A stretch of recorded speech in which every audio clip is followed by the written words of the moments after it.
They call themselves the Mujahideen of the Caucasus Emirate, radical militant separatists who say they are at war with Russia, fighting for an independent Islamic Chechnya. Their leader is Russia's most wanted man, Doka Umarov. The man said to have ordered the attacks on the Moscow metro in 2010 and the bombing of Moscow's international airport the following year. The group has denied any link between their Caucasus campaign and Tamerlan Tsarnaev, but anonymous sources quoted by American news networks insist this is one line of inquiry.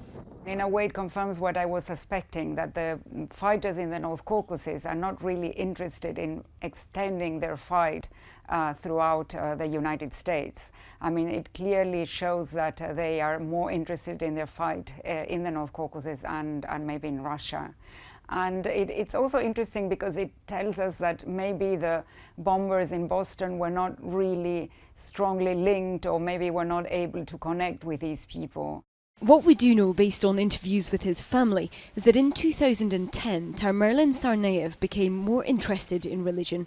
In January 2011, the Russian intelligence services sent a request to the FBI for information on Tamerlan.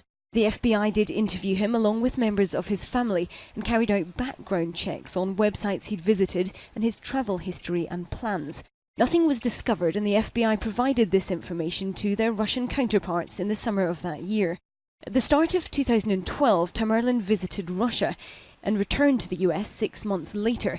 He was still using a Russian passport, although we know he applied for US citizenship once he got back. The possibility of a link with the Caucasus Mujahideen seems partly to be based on a YouTube account in the name of Tamerlan Tsarnaev. Investigators will now be examining whether this is a genuine account, and if so, what it might reveal about his state of mind. This shows him as a devout Salafi, and a person who is really enchanted by the Chechen resistant martyrs. The possibility of contact between the Tsarnaev brothers and the Caucasus insurgents will also now be studied by the Russian security services. A source told the Interfax news agency tonight they would examine potential links, but that as yet there was no solid information. Katie Stallard, Sky News, Moscow.